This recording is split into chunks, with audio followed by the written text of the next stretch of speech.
Hi there, welcome to a new series, Grumpy Gamer Grades. That's probably the most chipper this video will be about because our first one is an absolute hot mess. Yep, that's right, today we'll be covering the Avengers, Marvel's Avengers specifically, and I'm playing on PS4. It is, without a doubt, one of the most painting by the numbers average games that has ever been released with such a massive intellectual property as the Avengers. I can't quite fathom why this game has been made other than to just cash in on people like me who collect things. So let's break it down, shall we? The most fun can be had in the first 10 minutes of the game in the tutorial. That is never a good sign for an actual game. Missions largely are about you going to either eliminate some robots or humans. To be honest, it got really difficult to tell which were robots and which were humans by the end of it, all in an aim to try and save the world yet again. There's never really anything different about the missions, even if there is a different objective at the end. Usually you've got to do 95% of the same stuff to get that objective completed. The characters don't really play any differently to each other either. They've said that there's 6 characters, but really there's only 3. Because Kamala and Hulk play the same, Iron Man and Thor play the same, and Black Widow and Captain America play the same. Yeah, there's minor differences, minor power-ups that they can get and make them slightly more useful, but basically they've got 3 stock characters that they've just reskinned. It seems a little rushed. There are so many bugs in this game. I keep hilariously finding myself trapped out of bounds. Even with flying characters, they can't get themselves back into the actual area. If you're not with a flying character, that is the end of your level completely. I've seen enemies attack themselves. I've seen your companions attacking thin air.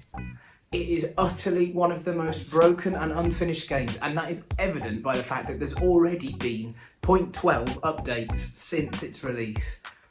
These games now are being so hindered by studios or producers telling them they have to release it at a certain date that games aren't finished. You know, not very often do we get a Last of Us 2 where it is pushed back enough to finish it properly and end up with a game you can actually play. Trophy-wise, achievement-wise for Xbox, it's a grind. It is a boring grind. I got the Platinum Trophy about a week ago, and that was through spending probably 5 or 6 hours a day since launch trying to get through these tedious missions. Some of the trophies were bugged. It took until an update coming through last week or so for me to actually get a trophy I should have got in the first couple of hours. So that meant I had to actually start my game again in order to complete the Platinum Guide. Ridiculous. But if this was regular life, that Platinum probably would sit there and wait for years to get. That's assuming it's hooked me enough to play for that amount of time. Also, for the first time in the whole time that I've had a PS4, I've had data corrupt. And not only that, it corrupted twice. Both times, inexplicably, the game just stopped, and then I loaded it up again, data corrupted. One time, I'd finished the entire story. That doesn't say a lot, there's actually only about 10 to 12 hours of storyline, but annoying nonetheless, considering once you've played the main story, it doesn't change for post-game. It's a game that quite clearly is designed to be added onto. And already we've seen that there's characters like Kate Bishop that's coming the end of this month apparently. Hawkeye's already planned to be in November, December time.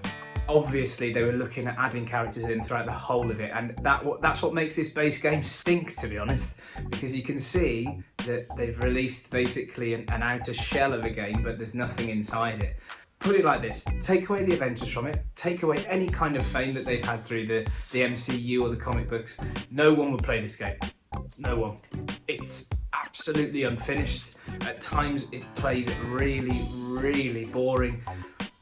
I've not really got many positive things to say other than it isn't laden with microtransactions, and that shouldn't be a thing to praise these days. Positives though, massive skill trees. Sometimes you find that you play these games that have like level up skill trees and there's about 10 things to do and then you're massively OP. No, there's a 50 skills worth to get for each character, so there is some kind of longevity with that. The game does look like it's going to be released in multi-incremental formats as we go on through potentially the rest of the time. So obviously you're getting more bang for your buck, but just not right now. I feel really hard done by paying 50 quid for a game that basically the actual meat and drink of it was done in 10 hours. It's not really what you should be paying for these days, considering the massive worlds you can get from Red Dead 2, the stuff you can get from Breath of the Wild, and you've got a huge intellectual property from a massive developer delivering a game that was done in 10 hours for the main quest. I know that games are moving more online these days, and I know that the mass media sucks up things like Fortnite and Roblox and things like that, but really, most gamers just want a game they can play for a little bit longer than one day. So overall, giving it a grade, I think we've got to look at something like a D+. I can't give it any higher than that. It's unfinished, it's broken, it's boring, and it's short. The only thing that makes me feel like I enjoyed it was the first few times I played as Thor. That was good. I enjoyed throwing my hammer at people and crushing them. But that's not enough. That's not enough from a modern game. Square Enix, you knocked it out of the park with Final Fantasy VII Remake. It is one of my top 5 games of all time. So well done. Let's not follow it up with more games like this, shall we? I'm keen to hear what games you think I should review next. I don't mind what era, what platform, any suggestions, I will review it. There are so many games out there that I've played over the years, there's probably a good chance I've played it before. Until then, whatever platform you're playing on, whatever game you're playing, whatever series you're knee deep in, enjoy yourself, and I'll see you in the next video.